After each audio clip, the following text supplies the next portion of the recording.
comme ce fut le cas pour Lyon. La confusion entre la compétence municipale et les missions régaliennes était un risque identifié par les écologistes lors de la création de la police municipale. Nous l'avons vu ces derniers jours, nous la craignons pour les JOP.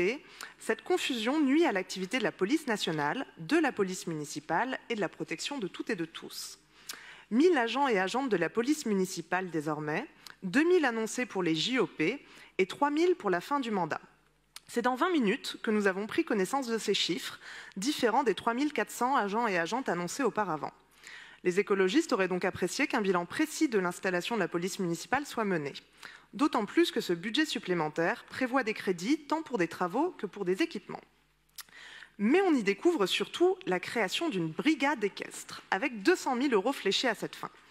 Si l'idée a été évoquée dans le Parisien l'automne dernier, ce dispositif n'a pas été présenté aux élus de Paris.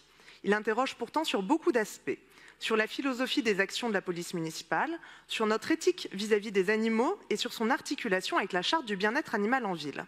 Quel sera le statut des chevaux? Quelles seront les conditions d'activité?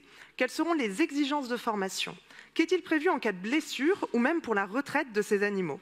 Quelle infrastructure accueillera cette brigade équestre? La garde républicaine, comme évoqué il y a quelques mois? Si oui, selon quelle convention? Les écologistes reviendront donc sur la politique de sécurité de la ville à la rentrée, en demandant à ce que notre Conseil soit informé des travaux en cours. J'en viens au budget spécial de la préfecture de police. Et avant tout, je tiens à renouveler les condoléances du groupe écologiste à la famille, aux proches, aux collègues du caporal-chef Dorian d'Amelincourt, mort au feu le 3 juillet. C'est le cruel rappel de l'engagement sans faille de la brigade des sapeurs-pompiers au service des habitants et des habitantes de Paris et de la Petite Couronne. Que la BSPP soit encore une fois assurée de notre plein et entier soutien.